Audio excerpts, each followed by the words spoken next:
Here are the top 7 things I would do that are DIY if I were selling my own house. First thing is start packing. I know everyone hates packing. Yes, it sucks. The more stuff you can get out of your house, the less stuff you have to move later. It's the less things you have to clean around. It's the less cluttery your house looks. It will make it look bigger. It forces you to get a head start on that process, and it kind of spreads out that stress a little bit up front. But it's something you're going to have to do to sell your house anyway, at least if you want to get top dollar for it, right? If you're watching this and trying to do some DIY house prep before selling, that's what you're trying to do.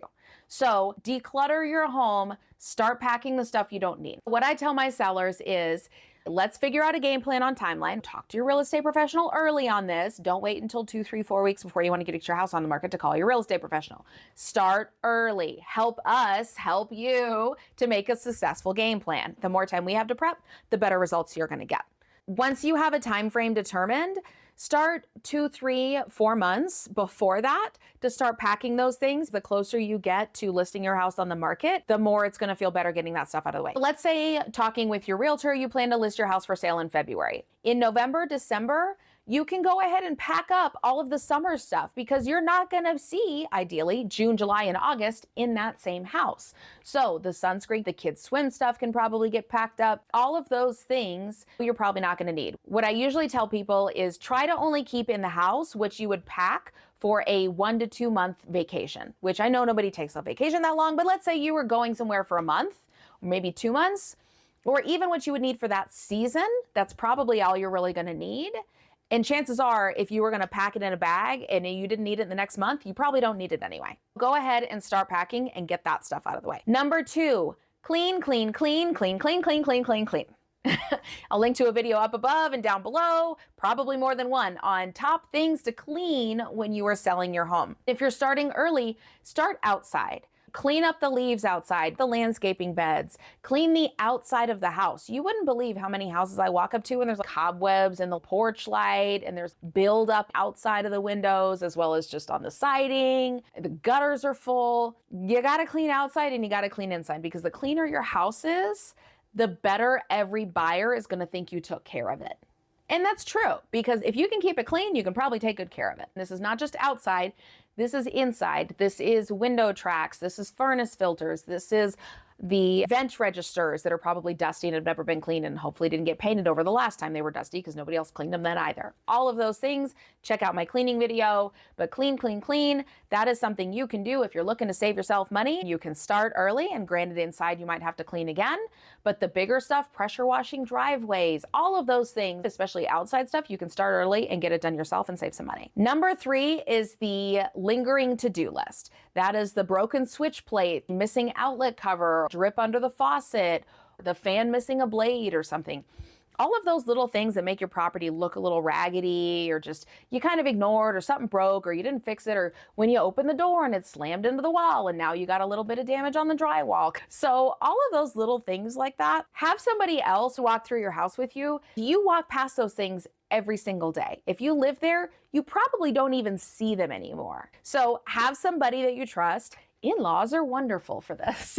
Whoever that person is in your life that loves to point out the flaws, ask them to come over. Now, it's going to hurt a little bit. Be mentally and emotionally prepared for these things, but it will help you. As a realtor, sometimes I have to be this person. Sometimes I hire the stager to come in and point these things out. Walk through your house and make a list, and you can pay a handyman to just knock all those things out. You can do them yourself. The whole point of this was DIY. These are things that you can do, and a lot of those are not terribly complicated or expensive.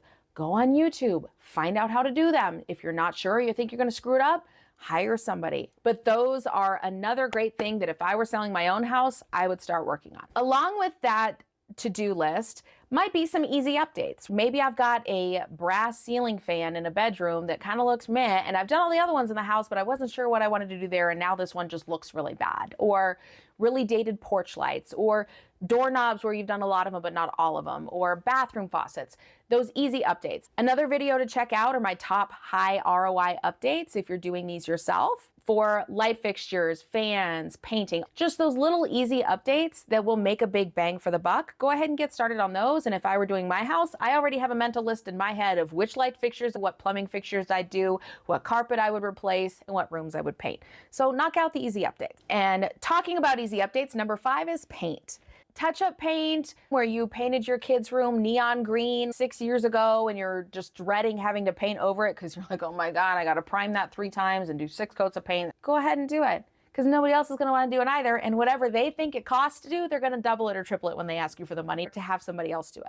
Paint is one of the cheapest ways to update. Have a question on paint colors? Let me know in the comments down below. If you'd like to know what I recommend when it comes to painting, top colors, ask your realtor for some recommendations here, or let me know what I can do to help. Number 6 is staging. I have a ton of videos about staging.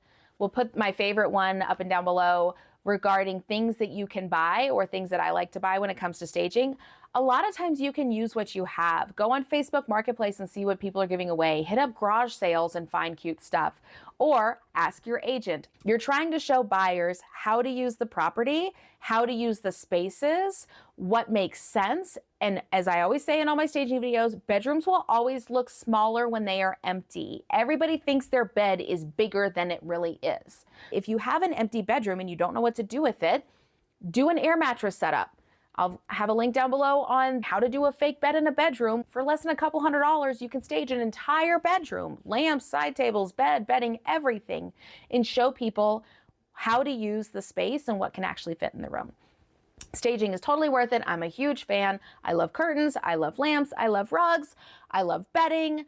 I love very clean throw pillows. Certain accents like that make a huge difference in a home. I am passionate about that when it comes to selling prep, and I would stage my home, no question. And a lot of that can be done DIY style with my videos down below. And number 7 on what I would do if I were selling my own home.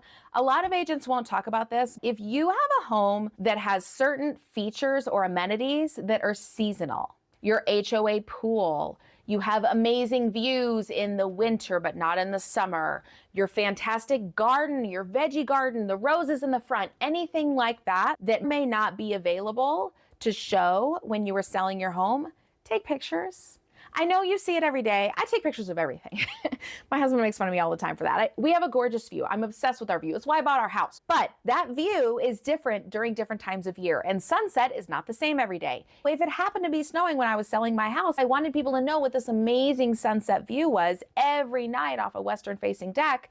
I want to be able to market that and to show people that is a feature of this property. It has value, and my target buyer will likely want to see that. Take pictures of those things. I love it when sellers have pictures of their garden, pictures of the grass when it looks fantastic, pictures of the clubhouse pool when I'm trying to sell their house in January and the pool's covered up and I don't have any pictures of it. Those kinds of things are a huge help and a huge resource to us when we're selling your house. If it's a gorgeous day and you're like, oh man, that's an amazing view, snap a picture. The lawn looks awesome, snap a picture. The garden looks fantastic. There's tomatoes and pumpkins and squash everywhere. Snap a picture.